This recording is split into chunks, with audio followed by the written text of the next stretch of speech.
다 같이 일어나셔서 성찬주일 예배 하나님께 드리겠습니다.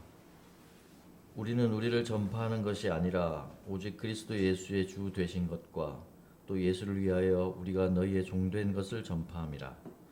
어두운 데에 빛이 빛이라 말씀하셨던 그 하나님께서 예수 그리스도의 얼굴에 있는 하나님의 영광을 아는 빛을 우리 마음에 비추셨느니라.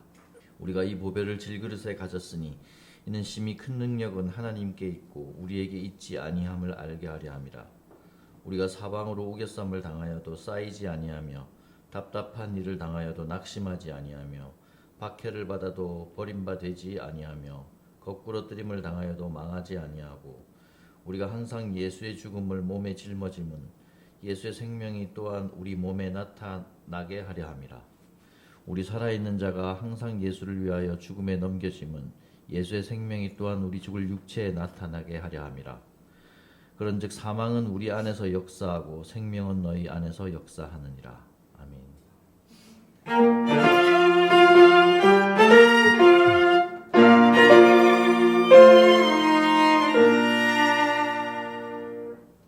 하나님 아버지, 좋은 날 주의 전에 모여서 예배할 수 있어서 감사드립니다. 우리에게 호흡과도 같은 이 예배가 주일만이 아니라 우리의 일상생활 속에서도 끊이지 않도록 인도해 주시기를 기도합니다. 교회 밖을 바라보면 정치나 경제나 모든 분야의 그 어떤 것도 무언가 확실한 것은 없고 애매하기만 하며 우리를 미혹하는 것들로만 넘쳐나는 것 같습니다. 이런 세대에 길을 잃고 방황하거나 아버지께서 원치 않으시는 길로 빠지지 않도록, 표대를 잃지 않도록, 하나님의 자녀로 바로 살 수 있도록 우리에게로 얼굴을 향해 주시고 우리를 지켜주시기를 간절히 기도드립니다. 예배 시작부터 마지막까지 우리와 함께 하시고 감사와 찬양과 영광 받으시기를 바라며 예수님의 이름으로 기도드렸습니다. 아멘.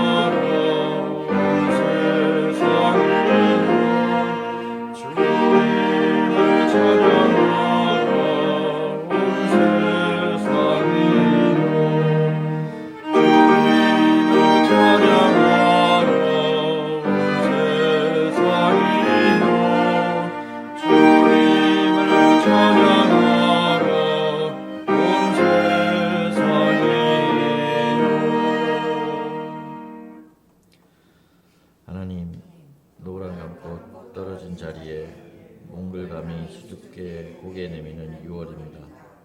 청보리는 익어가고 하얀 감자꽃은 여름임을 알립니다.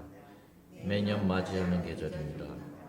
하지만 왠지 더 단단히 준비해야 할 것 같은 여름의 문턱에서 하나님의 긍휼하심을 구하며 주님의 식탁으로 나아갑니다. 선붉은 피가 뿌려졌던 6월의 사나에 아직 통곡이 서려 있습니다. 허리가 동강나고 서로 총을 겨눈 지 70년이 지났습니다. 좀 나아지는가 기대했던 남과 북은 당장 전쟁이 나더라도 이상하지 않을 정도로 악화되어 있습니다. 하나님의 자비와 긍휼을 구하지 않을 수 없는 날입니다. 하나님이시여, 이 나라, 이 민족을 불쌍히 여겨 주옵소서. 긍휼을 베풀어 주옵소서. 이렇게 기도하며 나아가는 이 성찬의 자리가 하나님의 영으로 채워지게 하옵소서. 우리의 슬픔이 기쁨이 되고 아픔이 감사로 치유되는 성찬의 자리 되게 하옵소서. 주님의 살과 피로 회복되게 하옵소서. 예수님의 이름으로 기도드리나이다. 아멘.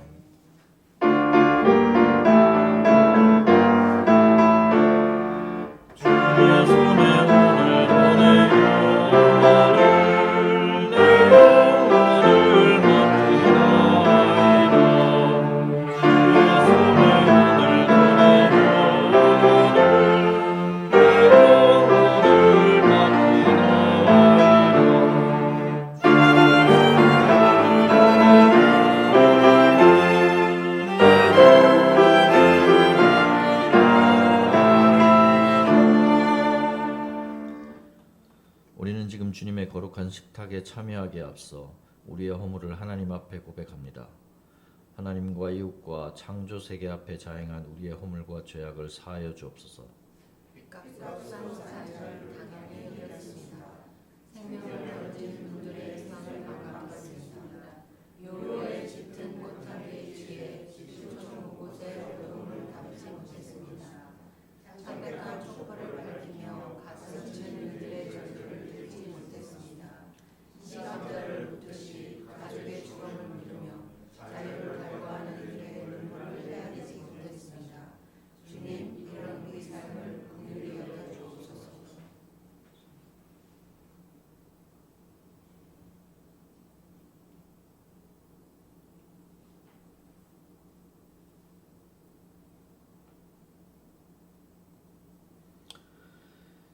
회개하여 돌이키는 자녀들의 죄와 허물을 사해 주시겠다는 하나님의 약속입니다.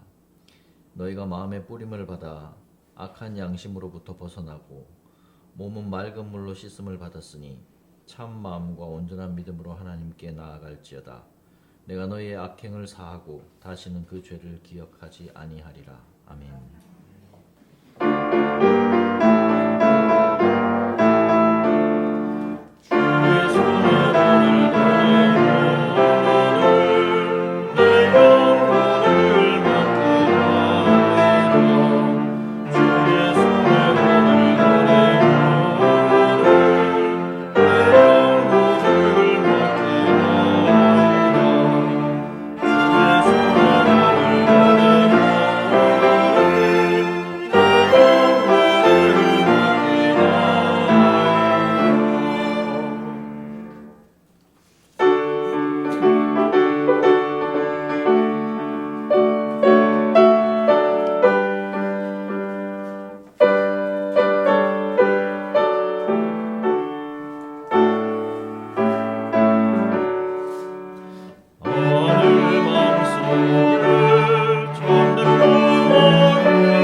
진리요 생명 되신 하나님, 눈부시도록 찬란한 6월 첫째 주 찬양과 감사의 예배를 드립니다. 오늘도 주님의 십자가를 바라보며 마음의 중심을 성령 하나님께 온전히 내어놓고 주님을 향한 믿음의 길로 나아가게 하소서. 우리의 들숨과 날숨에도 하나님의 영이 함께 하신 줄 아오니 끊임없이 맺고 헤어지는 관계 속에서도 하나님의 자녀로서 복음을 실천할 수 있게 나를 내어놓고 이웃을 이해하고 포용하며 베풀고 나누어 하나님을 기쁘게 하려고 노력하는 삶을 살게 하게 하소서. 하나님의 뜻 가운데 이곳에 우리 우물음 교회를 세우셨으니 늘 깨어 있어 부르심에 반응하며 우리에게 주신 사명을 감당하게 하소서. 우리의 생명 되신 하나님, 인간의 욕심으로 생명에 대한 경외심이 존재하지 않은 이스라엘과 팔레스타인의, 러시아와 우크라이나의 사륙의 전쟁이 하루빨리 종식되어 평화와 사랑이 깃들게 하소서. 22대 국회가 개원했습니다. 앞을 보지 못하는 것이 불행이 아니라 장님이라는 사실을 참지 못하는 것이 더 큰 불행임을 알지 못하는 국회가 아닌 내 밥그릇에 밥을 덜어 다른 이의 배고픔을 채워주는 국민들의 삶을 제대로 대변하는 정치로 더 나은 대한민국을 만들도록 하나님께서 인도하여 주옵소서. 우물음 교회가 후원하는 4명의 어린 딸들을 기억하셔서 곱고 바르게 자라 감사와 순종으로 주님의 말씀대로 행하며 살아갈 수 있게 이끌어 주옵소서. 또한 쿠마트가 음악 전도의 사명을 감당할 수 있도록 힘을 주옵소서. 우리의 자녀들을 위해 기도합니다.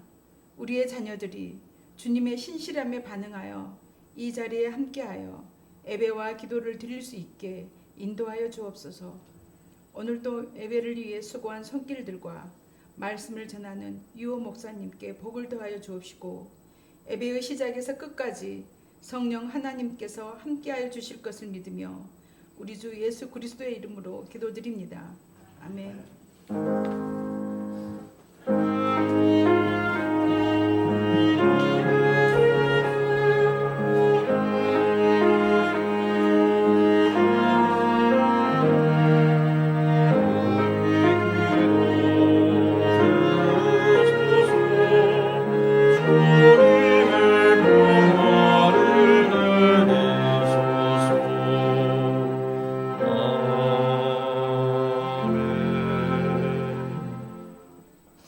오늘 주시는 말씀은 사도행전 8장 4절부터 8절 말씀입니다. 사도행전 8장 4절로 8절 말씀. 그 흩어진 사람들이 두루 다니며 복음의 말씀을 전할세 빌립이 사마리아 성에 내려가 그리스도를 백성에게 전파하니 무리가 빌립의 말도 듣고 행하는 표적도 보고 한 마음으로 그가 하는 말을 따르더라. 많은 사람에게 붙었던 더러운 귀신들이 크게 소리를 지르며 나가고 또 많은 중풍병자와 못 걷는 사람이 나으니 그 성에 큰 기쁨이 있더라. 아멘.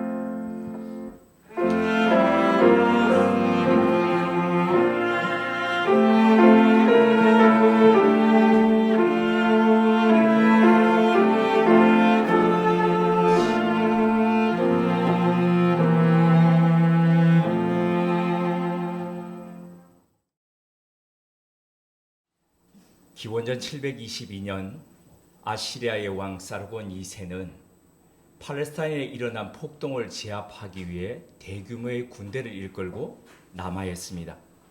그 결과는 곧 북이스라엘의 패망이었습니다. 아시리아에 의해서 나라를 잃었던 북이스라엘 사람들은 살기 위해 북부 유목지대인 유라시아 지역으로 흩어졌습니다. 본격적인 유태인 디아스포라가 시작된 것입니다.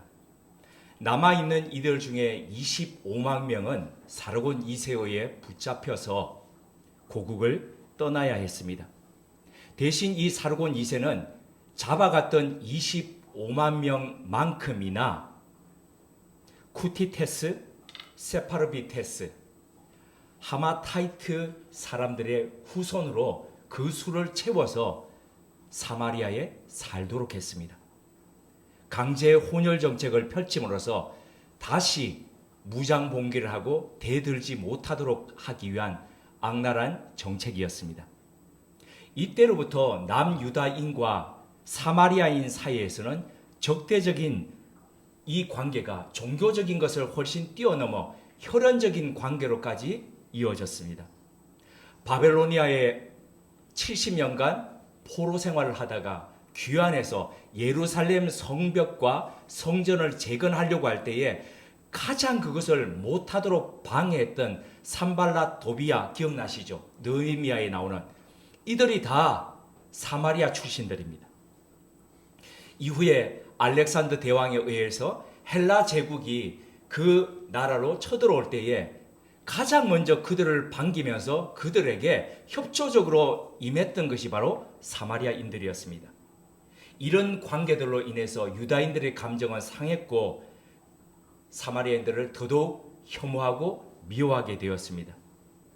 유다인과 사마리아 사이에 이런 적대적 감은 어느덧 오랜 세월을 거쳐서 관념처럼 그들 속에 임했습니다.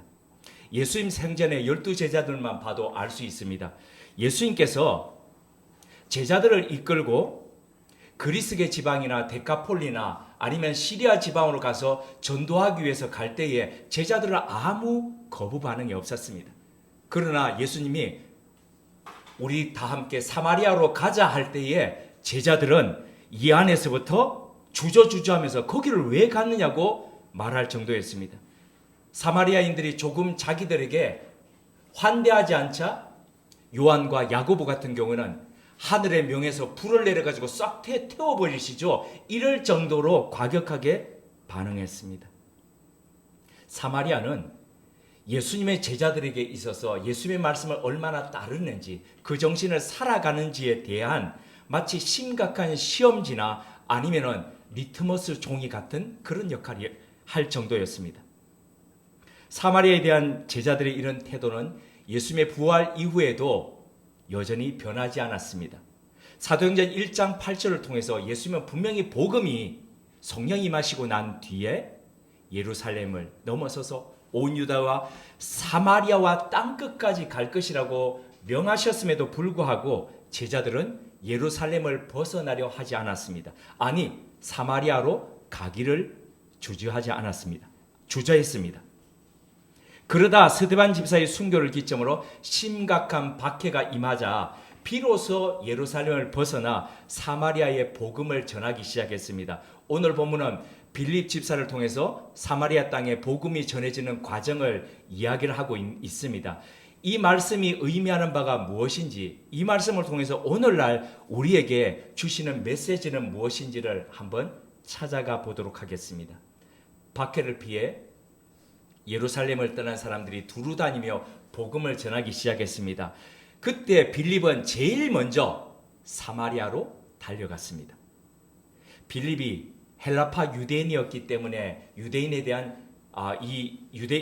보통 유대인들이 가지고 있는 사마리아에 대한 적대감과는 달리 그런 적대감이 적었기 때문이라고 그렇게 말할 수도 있습니다.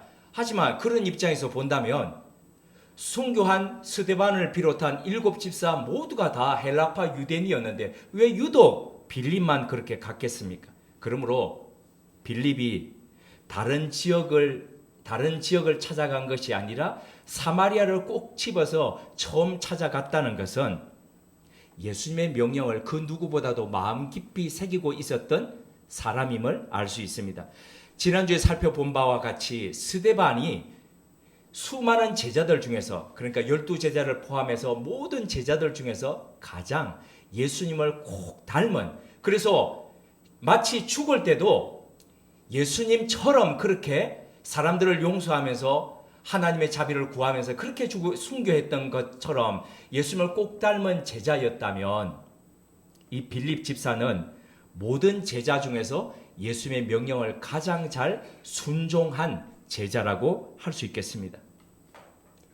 근 700년을 서로 불신하며 반목했습니다. 적대적 관계를 유지했습니다. 그곳에 바로 빌립이 복음을 전했습니다. 서로 증오하고 그래서 폭력 사태가 끊이지 않던 바로 그곳에 복음을 들고 빌립이 찾아갔습니다. 화평케 하는 복음이었습니다. 그때 빌립은 사람들 속에 오래 자리 잡고 있던 귀신들이 떠나고 병자들이 나음을 입는 치유의 역사를 경험했습니다.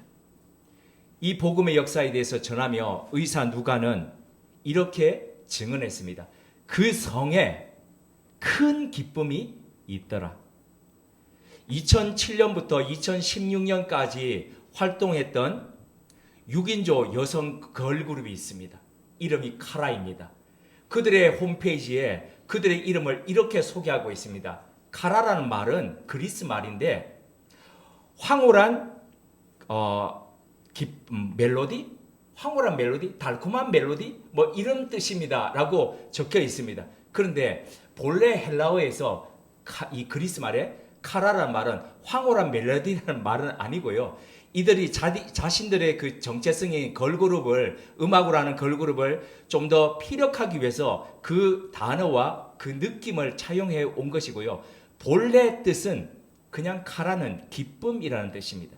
그냥 순간적인 기쁨이 아니라 은은하게 그 속에 계속 자리 잡고 있는 기쁨을 얘기할 때 카라라고 이야기합니다. 그런데 이 카라라는 단어와 카리스라는 단어가 있습니다. 또 카이로라는 단어가 있습니다. 다 같은 어근에서 왔습니다. 카이로도 이게 기쁨이라는 뜻이거든요. 근데 카이로 요 단어가 신약 성경에 모두 150회나 쓰였습니다. 엄청 많이 쓰인 거죠. 큰 기쁨, 큰 행복을 이야기할 때 카이로를 사용했습니다. 조금 전에 말씀드렸듯이 카리스도 같다라고 말씀드렸죠. 같은 어근, 그러니까 조금 전에 말씀드렸던 카라와 카이로라는 단어가 다 카리스라는 단어에 같이 어근을 하고 있는데 이 카리스가 어떤 뜻이죠? 카리스가 은혜입니다. 은혜. 그러니까 카라와 카이로라는 이 말은 기쁨, 큰 행복이라는 이 말은 모두 다 은혜에 바탕에 있다는 겁니다. 특별히 신약 성경에서 카리스는 하나님의 일방적이고 특별한 사랑, 은혜를 표현할 때 이 카리스를 이야기합니다.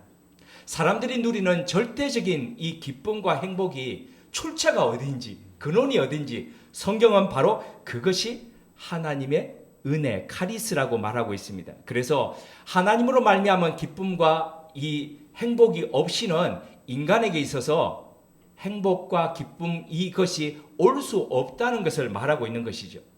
그래서 성경이 말하는 이 기쁨과 행복에는 다음과 같은 세 가지의 조건이 있습니다. 첫째, 카라는 예수님의 오심으로 누리는 행복이라는 겁니다.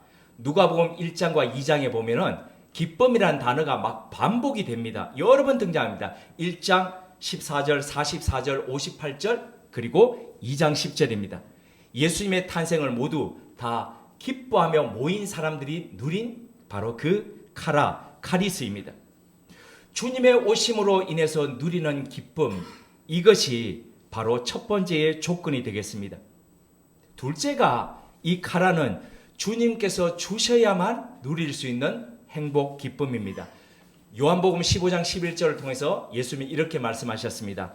내가 너희에게 이것을 이름은 너희에게 기쁨을 충만하게 하려 함이라. 이 말씀은 우리가 누리는 기쁨과 행복이 누구에서부터 온다는 겁니까? 주님이 주셔야만 올 수 있는 거라는 거죠. 그래서 기쁨과 근원이 어디인지를 알라는 겁니다. 우리의 행복이 주님은 충만한 상태가 되기를 원하십니다. 충만하다는 것은 가득 차 있다는 겁니다. 가득 차 있다는 것은 물 한 방울만 떨어지더라도 흘러 넘친다는 겁니다. 근데 그 기쁨이 왜 가득 차 있어야 됩니까? 왜 흘러 넘쳐야 됩니까? 기쁨이 전해지기 때문입니다.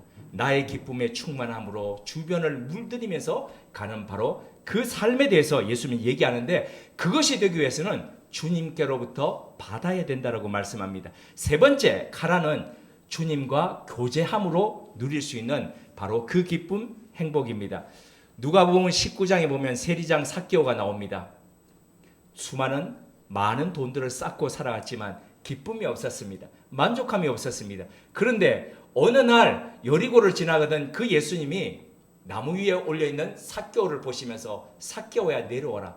오늘 밤에 내가 너희 집에 너하고 유하여야 되겠다라고 하시면서 하룻밤을 예수님과 더불어 보냅니다. 그때 이 삭개오는 지금까지 누려보지도 못했던 그 기쁨으로, 그 행복으로 충만하게 됩니다. 그래서 내 재산을 어떻게 하고요, 어떻게 하고요 그러면서 그가 지금까지 가장 소중하게 생각했던 재산을 이웃들에게 나눌 정도로 그 기쁨이 충만했습니다. 주님이 함께함으로, 주님이 교제함으로 누릴 수 있는 행복, 바로 이것이 카리스입니다. 인류의 역사를 간단하게 표현하면 끊임없는 전쟁과 죽음의 역사였습니다. 다툼이었고 이것으로 인해서 계속된 살인의 연속이 바로 우리 인류의 역사였습니다. 한마디로 불행과 고난의 역사였죠. 그렇게 인류는 지금까지 어떻게 하면 이 슬픔과 고통을 잊을 만한 행복을 찾을까? 이 슬픔을 상쇄할 만한 기쁨을 누릴까를 늘 찾고 고민했습니다. 거기에 엄청난 에너지를 써가면서 살았습니다. 쾌락을 가공해내고 기쁨을 만들어내기 위해 살았습니다. 하지만 그렇게 생산된 기쁨은 순간의 기쁨이었습니다. 마치 어린이 동화 속의 성냥팔이 소녀가 그 추위를 이기기 위해 성냥 한 계피를 이렇게 피우면 밝고 따뜻한 것 같지만 곧 꺼지자마자 다시 더 큰 추위와 고통 가운데 거했던 것처럼 그런 쾌락이었습니다. 고대 그리스에 24시간 내내 주색에 빠져있던 한 왕이 있었습니다. 수단과 방법을 가리지 않고 어떻게 하면 기쁨을 더 가질까, 더 행복해질까, 그래서 온 나라에 상금을 걸고 공모전을 벌였습니다. 어떻게 하면 더 이 행복도와 이 만족도를 높일 수 있을지 그걸 가르쳐주는 사람에게는 엄청난 상을 내리겠다. 쾌락을 즐기기 위한 갖가지 생각지도 못했던 기발한 아이디어들이 실험되었습니다. 하지만 왕의 행복에 대한, 기쁨에 대한 갈증은 나날이 더해만 갔습니다. 새 아이디어 제공자들이 순간 왕을 기쁘게 했지만 곧 그것이 반복되는 순간 왕은 주체할 수 없는 이 마음의 피폐함을 겪으며 이 사람들을 오히려 다시 감옥에 집어넣는 이 일들이 반복되던 어느 날 왕 앞에 행복을 제안하는 새로운 사람이 나타났습니다. 그는 수도승이었습니다. 그는 왕 앞에서 눈을 부리뜨면서 이렇게 왕에게 소리쳤습니다. 왕이여, 당신은 절대로 행복해질 수 없습니다. 기쁨을 단념하세요. 남을 행복하게 하거나 기쁘게 한 적이 없는 당신이 어떻게 행복해질 수 있겠습니까? 정말 당신이 기쁨과 행복을 원한다면 당신 자신이 아니라 남을 기쁘게 만들어야 됩니다. 전해오는 이 이야기의 결말은 왕이 깨달은 바가 있어서 자신의 삶을 되돌렸다라고 그렇게 결론 지어집니다. 수도승의 말대로 나 자신을 기쁘게 하고 나 자신의 쾌락을 증가시키기 위한 것은 한계가 있습니다. 그것보다는 남을 기쁘게 하려고 할 때에 우리는 보람과 기쁨을 갖게 되지요. 하지만 그보다 더 인생의 근본적인 기쁨이 있습니다. 그걸 찾아야 되는 거죠. 그걸 회복해야 되는 거죠. 그게 바로 인류가 오래전에 잃어버렸던 에덴입니다. 에덴이라는 말의 본래 뜻이 기쁨이라는 뜻입니다. 그래서 에덴 동산을 번역하자면 기쁨의 동산, 극락의 정원, 극락이 그러니까 이상하게 느껴지시죠? 네, 극한 즐거움이라는 거죠. 완벽한, 퍼펙트한 그런 기쁨이라는 것이죠. 그런 행복 동산이 바로 에덴이었습니다. 최초의 인류인 아담과 하와가 거했던 바로 그 동산이 그러한 자리였습니다. 가난과 질병 당연히 없지요. 눈물 없던 곳입니다.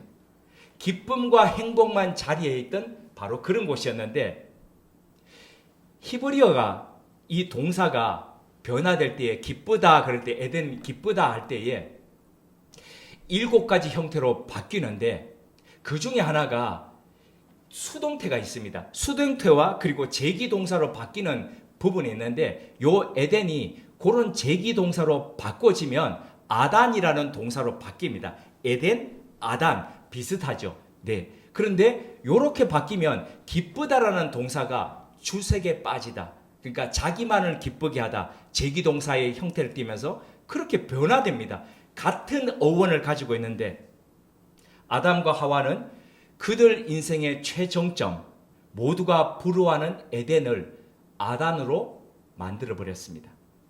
허망한 탐심 때문에 내가 하나님처럼 되고 싶다는 그 마음 때문에 하나님을 저버림으로써 기쁨의 에덴을 주색에 빠지는 아단으로 바꿔버렸습니다. 그 결과 인류는 기쁨의 동산, 극락의 정원, 행복의 동산을 상실하고 말았습니다.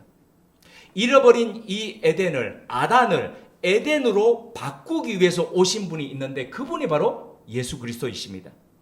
빌립이 사마리아에 전했던 복음은 바로 이 복음입니다. 이 기쁜 소식, 에덴의 회복이었습니다. 사람들 속에서 솟아나서 사람들 안에서 일부가 되는 기쁨, 그냥 순간적으로 만족시키고 그 다음에 허한 갈증을 내는 그런 종류의 쾌락이 아니라 사람 속에서 잔잔히 샘물처럼, 맑은 샘물처럼 계속 솟아나게 하는 바로 그 기쁨이었습니다. 존재의 상태를 새롭게 합니다. 환경 바뀌지 않아도 그러나 그 환경 속에서 기뻐할 줄 알고 그리고 그 기쁨으로 주위를 물들일 줄 아는 바로 그 기쁨입니다. 세상이 알 수도 없는 기쁨, 세상이 줄 수도 없는 바로 그 평안입니다. 복음만이 주는 위로와 기쁨이었지요. 오랜 시간 차별받고 사람이 살아왔는데 얼마나 이 안에 억하고 그리고 이 안에 슬픈 것들이 가득 차 있겠습니까? 그러나 이 복음이 전해질 때에 그곳 사람들 속에 억울함으로 있던 그 속에 그들을 점령하고 있던 귀신들이 악하고 소리를 지르고 나가고 그리고 그들을 오랫동안 속박하고 있던 병들에서부터 자유케 되는 바로 그 기쁨이 온 성 안에 가득 찼다라고 이야기합니다. 사마리아에 임한 참 위로와 기쁨이었습니다. 앞서 말씀드렸듯이 물론 빌립이 전했을 때에 사마리아의 환경이 바뀐 거 아닙니다.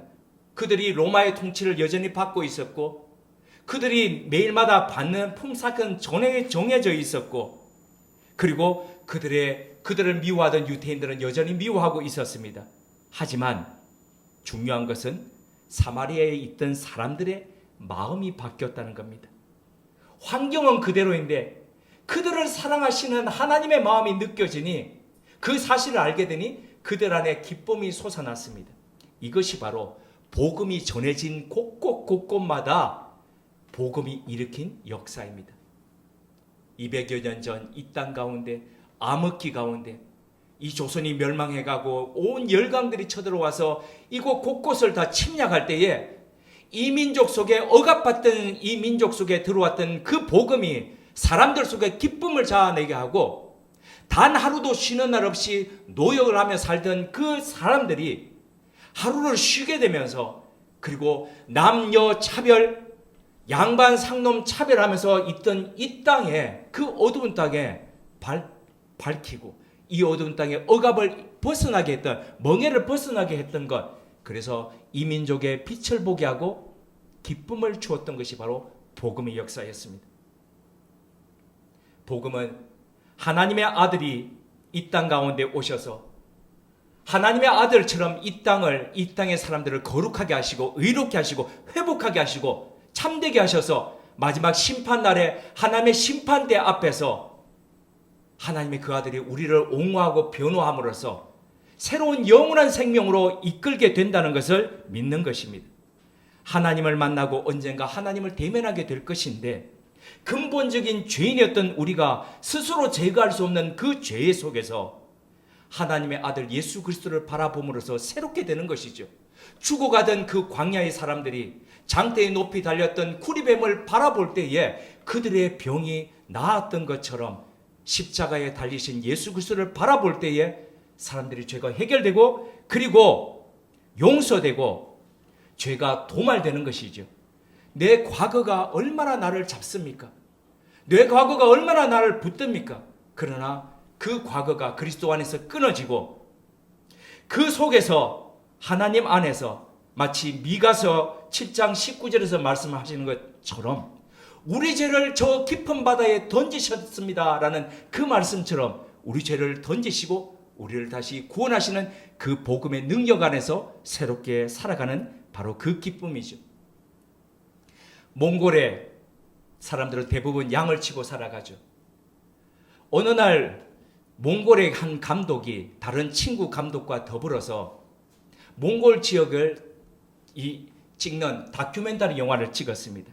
그런데 그 다큐멘터리 영화를 제가 봤는데 너무 허구 같습니다. 아니, 허구보다도 더 드라마틱했습니다. 이 작품이 바로 2003년도에 발표되었던 낙타의 눈물입니다. 동물이 인간이 연주하는 악기 소리를 들었는데 눈물을 두둑두둑 흘리는 것을 본 적이 있으십니까? 오늘 예배가 끝나고 난 뒤에 제가 오후에 한번 그 영상을 제가 올려드릴 테니까 한번 보십시오. 정말 신기합니다. 몽골 남부의 고비 사막이었습니다. 한 유목민 가족이 낙타를 기르고 있었는데 그 낙타가 새끼를 한 3일 정도를 난산 끝에 겨우 낳았습니다. 근데 출산 과정이 너무 힘들어서인지 얘가 새끼를 낳고 난 뒤에도 새끼를 돌보지 않습니다. 낙타는 갈색이죠, 그죠?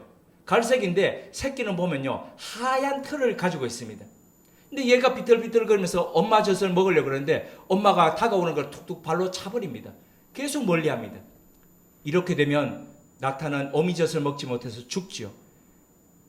이 유목민들은 계속 이럴 때에 전통적으로 내려오는 방법이 있다고 합니다. 그것은 바로 마두금 연주자를 데려와서 낙타를 위해서 연주하는 겁니다. 마두금은 우리나라 해금 생각하시면 됩니다. 소리 비슷합니다. 근데 다른 것은 위에 요 현을 감는 자리가 말머리 모양으로 깎아서 놓았다 해서 말머리 해금이라 해서 마두금이라고 부릅니다.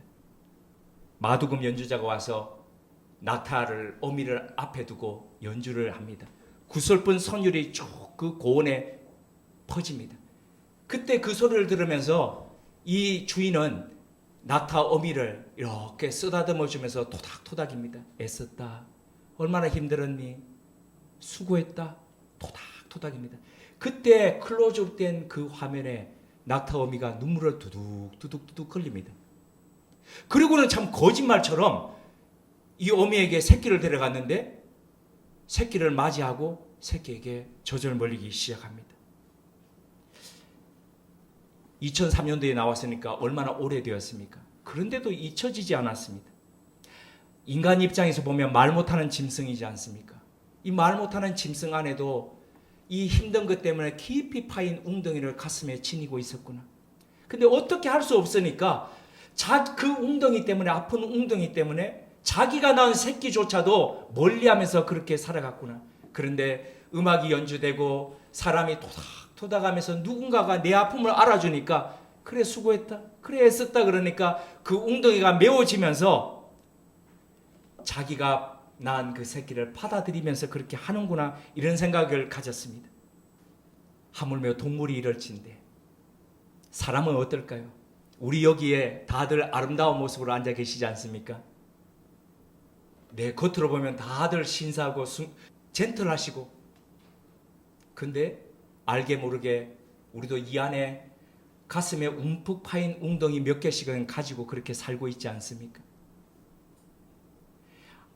때때로 알지만 그러나 바쁜 일상 때문에, 살아가야 될 삶 때문에 아닌 척, 모른 척, 없는 척 하면서 우리 그렇게 살아왔지 않습니까? 하지만 내 속에 아픔이 절규할 때에 구덩이들이 소리치지 않습니까? 이 구덩이를 안고 우리가 어떻게 기쁘게 살 수 있겠습니까? 어떻게 참 행복할 수 있겠습니까? 인생의 주인이신 그분이 우리 안에 오셔서 노래하실 때, 그분이 그 자애로운 손으로 우리의 등을 토닥이실 때, 그 큰 구덩이들이 메워집니다.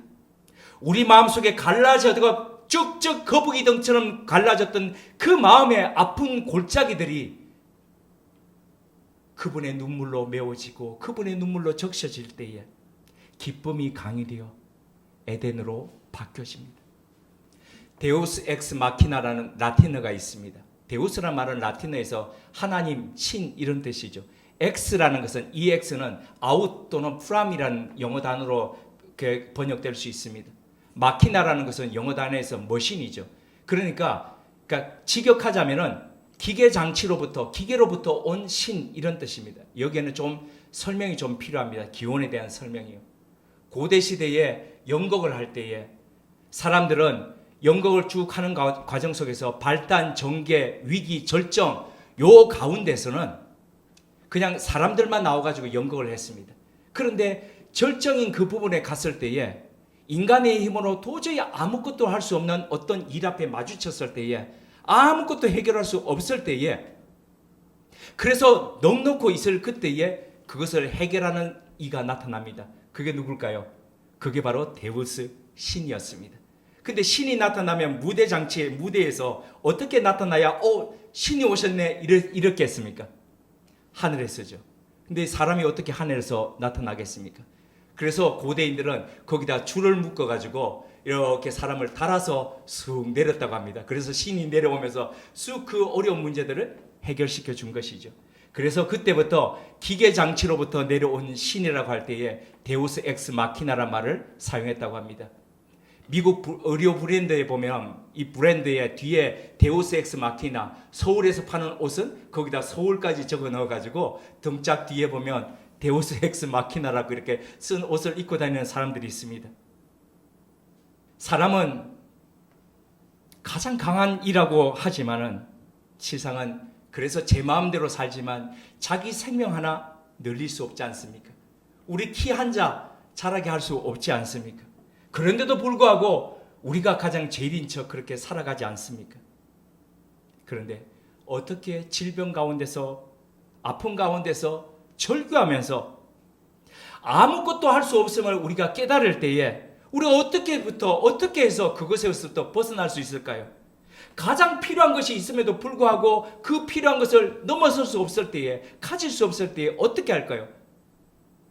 발단, 전개, 위기, 절정 앞에서 아무것도 할 수 없을 때, 마치 홍해 앞바다 앞에서, 앞에는 넘실거리는 푸른 홍해, 뒤에는 추격해오는 애굽의 군대들 앞에서 우리 어떻게 할 거예요? 그때가 바로 데우스 엑스 마키나가 필요할 때 아니겠습니까?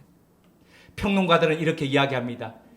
영화, 연극, 소설, 드라마 이런 것에서 데우스 엑스 마키나가 나타나는 요 지점을 보면서 B급이라고 그렇게 이야기합니다. 그런 평론가들이 있습니다. 그러나 성경을 보십시오. 그 B급인 데우스 엑스 마키나가 없으면 이야기가 되지 않습니다. 우리 삶 역시도 마찬가지입니다. 가장 우리 삶이 공고할 때에, 우리 삶이 아플 때에 가장 필요한 것이 바로 그것입니다. 주님은 바로 그런 데우스 엑스 마키나로 십자가에서부터 달리셨고, 그렇게 우리 가운데 오셨고, 오늘도 우리 삶 가운데 그렇게 오십니다. 우리의 슬픔을 기쁨의 화관으로 씌우시고, 우리의 이 아픔의 골짜기를 메우시면서 에덴 되게 하십니다. 이 복음의 능력이, 데우스 엑스 마키나의 이 은혜가 저와 우리 모두의 사는 날 동안에 함께 하시길 주님의 이름으로 기원드립니다. 함께 기도드리겠습니다.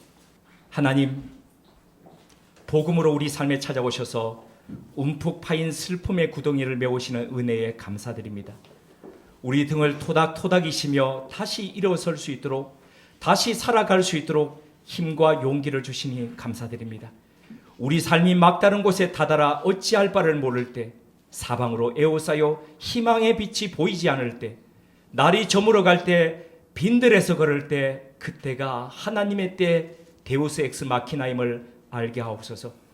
내 힘으로 안 될 때, 빈손으로 걸을 때 하나님께서 우리를 붙잡아 주시고 우리 삶에 깊게 들어와 일해 주옵소서. 그리하여 이렇게 믿음의 길을 걸을 때 주님으로 인해 참다운 기쁨, 한없는 기쁨으로 걷게 하옵소서. 참 행복한 인생, 기쁨의 에덴을 일구게 하옵소서. 예수님의 이름으로 기도드립니다. 아멘.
예수 그리스도의 몸에 참여하는 초대이며 우리가 나누는 떡과 잔은 주님의 몸과 하나 되는 거룩한 사귐입니다.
주님께서 잡히시던 날 밤이었습니다. 주님께서는 떡을 들어 하늘으로 축사하신 후 떼어 제자들에게 주시며 말씀하셨습니다. 이것은 너희를 위해 찢어지는 바 나의 몸 곧 언약의 몸이다. 받아라, 먹으라. 우리 주님의 명령에 따라 주님의 몸된 떡 받는 예식을 가지겠습니다.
주님, 우리에게 참 기쁨, 참 회복을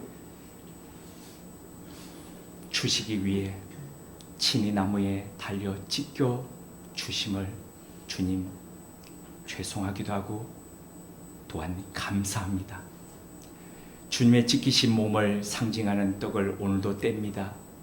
주님, 우리 안에 주님으로 인한 주님께서 주시는 주님과 사귐으로 인한 그 기쁨, 카라와 카리스가 충만하도록 이끌어 주옵소서.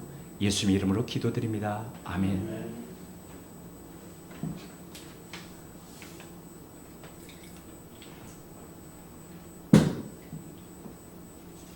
식후 또한 주님은 잔을 들어 하늘으로 축사하신 후 내어 제자들에게 주시며 이렇게 말씀하셨습니다.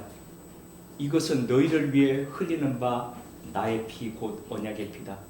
받아라, 마셔라. 우리 주님의 명령에 따라 주님의 피된 잔 받는 예식을 가지겠습니다.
말하지 못해서 드러낼 수 없어서 그렇지 움푹 파인 웅덩이를 안고 살아가던 저희들에게 찾아오셔서 주님은 토닥토닥이시며 우리 안에 노래가 되어 주셨습니다.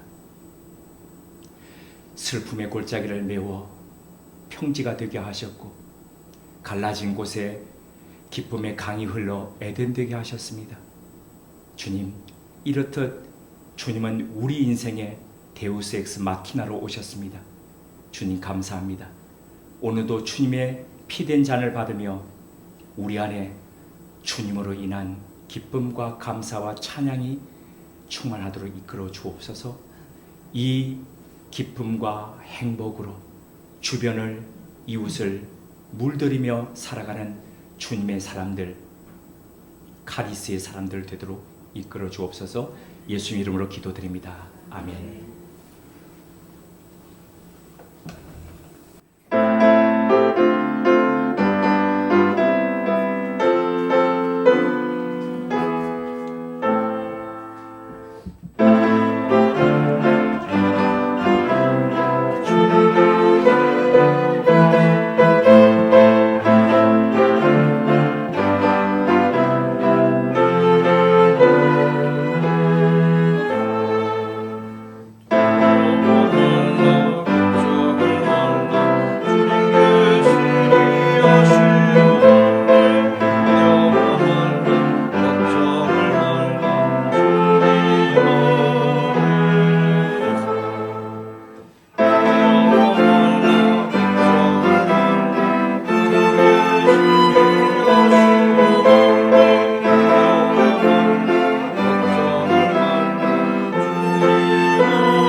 하나님 아버지, 저희들에게 진정한 에덴의 회복을 허락해 주시기를 기도합니다. 저희들이 정말로 우리가 누려야 할 궁극적인 그런 기쁨과 행복을, 에덴의 회복을 통해서 누릴 수 있는 축복을 허락해 주시기를 기도합니다. 하나님, 그러나 자칫 잘못해서 우리의 기쁨과 우리 자신만의 행복을 추구할 것이 아니라 다른 사람의 기쁨과 행복을 위해서 무언가 할 수 있는 저희들이 되도록 인도해 주시기를 기도합니다. 하나님, 저희들이 감사함으로 이렇게 구별하여 예물을 드립니다. 하나님, 이것이 그 쓰임새에 따라 다른 이들에게 위로가 되게 하시고 조그만 기쁨이 될 수 있도록 하나님 그 쓰임새를 인도해 주시기를 바라며 예수님의 이름으로 기도드렸습니다. 아멘. 앞뒤 좌우 계신 분들과 인사 나눠주십시오.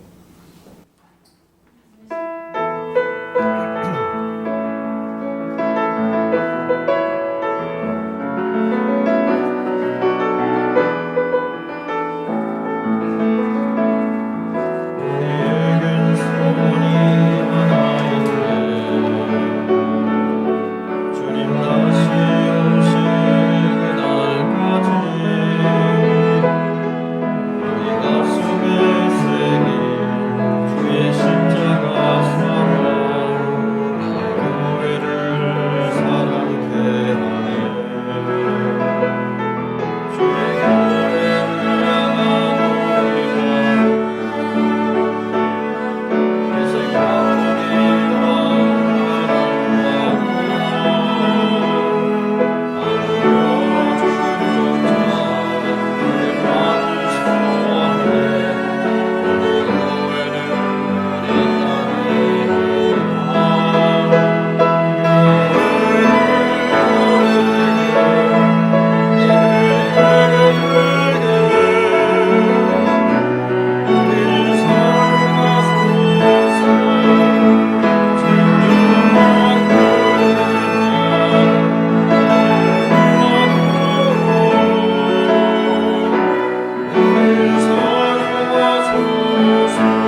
우리 주 예수 그리스도의 은혜와 하나님 우리 아버지의 지극하신 사랑하심과 성령님의 감화하시고 교통케 하신 역사가 기쁨을 상실하고 기쁨이 무엇인지를 모르고 쾌락만을 쫓던 저희들에게 찾아오셔서 참 기쁨 에덴을 회복시켜 주신 그 은혜를 생각하면서 우리 또한 주님의 기쁨으로 살기로 다짐하고 결단하는 주님의 사람들과 우물음 교회 위에 지금부터 영원토록 함께 하시기를 축원하옵나이다.